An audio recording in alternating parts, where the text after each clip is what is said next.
The Virginia legislature wrapped up its annual winter session this past weekend, but its business is far from done. A pile of bills were sent to Governor Glenn Youngkin.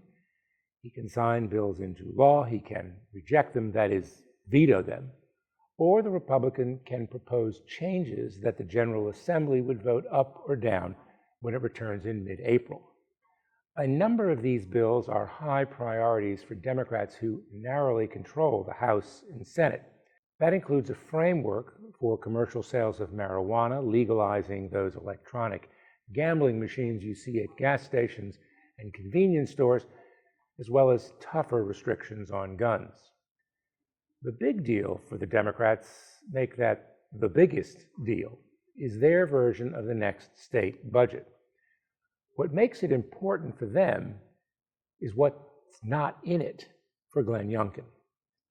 It includes a tax increase. That is, it would slap the sales tax on digital services. That was the governor's idea, but he wanted to offset that tax increase with another tax cut, specifically a cut in the income tax. Democrats junked that in a hurry. They said cutting the income tax only helped those with the highest incomes. Youngkin complains that the expanded sales tax, if not paired with a tax cut, would be hard on lower income Virginians. The budget, it's for the 2 years beginning July 1st, would also rob the governor of some power. It would move responsibility for state office buildings, and there are a lot of them, from the executive branch to a new agency largely controlled by the General Assembly.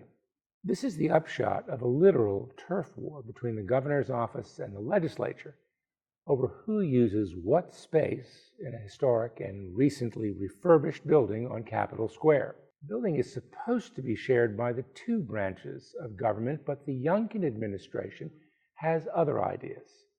Needless to say, the General Assembly doesn't like them. And then there's the Glenn Dome. It's that $2 billion sports and entertainment arena that Youngkin wants to build in Alexandria for a fellow rich guy. This one, the billionaire owner of several pro teams now based in Washington. There's nothing in the budget for Youngkin's project, not for lack of trying. The House version of the budget endorsed the proposal. The Senate never bothered to discuss it.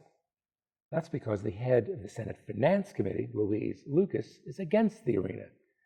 She says it's too expensive and a bad deal for taxpayers.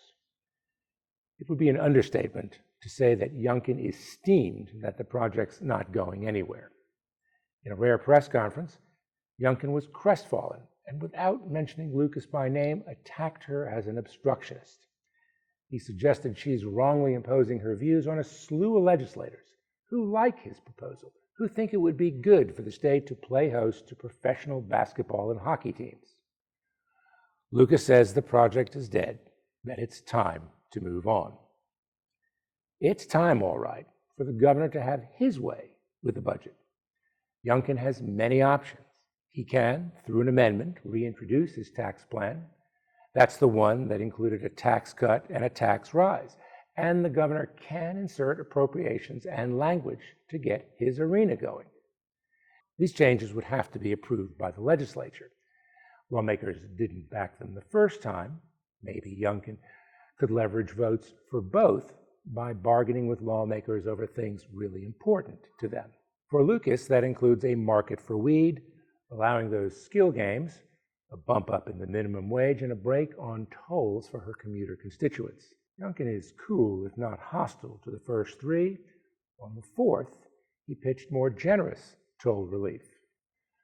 But Lucas wasn't biting. There is another option for Youngkin. Call it the nuclear option. That is, he could veto the entire budget. That's never been done before. It could sink spending prized by Republican lawmakers, many of whom represent the countryside, where scarce local dollars are supplemented with much-needed cash from Richmond.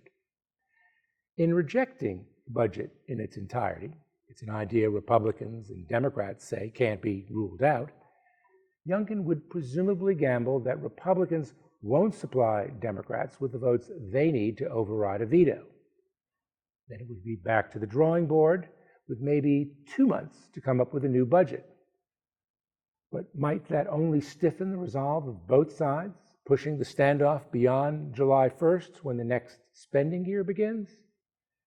Virginia has never started a fiscal cycle without a budget.